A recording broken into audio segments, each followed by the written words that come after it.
దేవునికి మహిమ కలుగునుగాక. ఈ దినం దేవుని వాక్యం, పగ తీర్చుట నా పని, నేనే ప్రతిఫలమిత్తును. చూసినట్లయితే కనుక ప్రభు సెలవిస్తున్నాడు, పగ తీర్చుకుంట నా పని, నేనే వానికి ప్రతిఫలం ఇస్తా అంటున్నాడు. మనం చూసినట్లయితే కనుక మనందరికీ శత్రువైనటువంటి అపవాది అనేక రకాలుగా తన ప్రజలను ఇబ్బంది పెడుతున్నది దేవుడు చూస్తున్నాడు.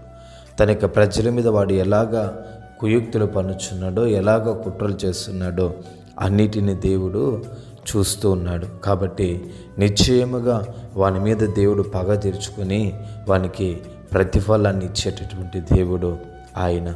అయితే మనం గమనించినట్లయితే కనుక లోకంలో కొంతమంది మనుషులు ఎవరైనా మనకు హాని చేసినా, కీడు చేసినా, మనకు చేరాని కార్యాలు చేసినా మనం వెంటనే రియాక్ట్ అయ్యి వారి మీద మనం పగ తీర్చుకుంటుంటాం. వారు ఒక దెబ్బ కొడితే మనం 2 దెబ్బలు కొట్టేదానికి సిద్ధపడతాం. వారు ఒక మాట అంటే మనం 2 మాటలు అనేదానికి సిద్ధపడుతుంటారు. అయితే అలా చేయకూడదనేసి దేవుడు సెలవిస్తున్నాడు. ఎందుకనంటే పగ తీర్చుకున్నట్టు ఆయన పని. ఆయన తగిన కాలంలో, తగిన సమయంలో ఖచ్చితంగా పగ తీర్చుకుంటాడు. కాబట్టి నీవు గనక పగ తీర్చుకుంటే అది రాను రాను ఇంకా అధికమవుతుంది, కానీ అది ఎన్నటికీ నీది అవ్వదు. ప్రభువు గనక పగ తీర్చుకుంటే అది ఎన్నటికీ కూడా మనకు రిటర్న్ రాదండి. అంటే ఎవరు కూడా మన మీదకి వచ్చేదానికి భయపడతారు. కాబట్టి గమనించండి ప్రియమైన దేవుని జనాంగమా, నీ శత్రువుల్ని ప్రేమించండి అని దేవుడు చెప్తున్నాడు. నీకు హాని చేసినా నువ్వు వారిని ప్రేమించు, వారి కొరకు ప్రార్థించు.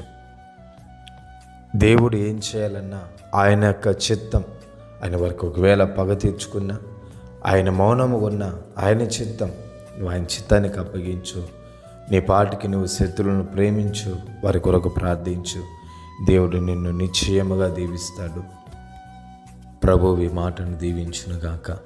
సర్వశక్తిమంతుడానికి స్తుతులు చెల్లిస్తున్నాం. ఈ మాటను దీవించి ఆశీర్వదించండి. యేసు నామములో అడిగి పొందుకొని ఉన్నాము తండ్రి. ఆమేన్, ఆమేన్.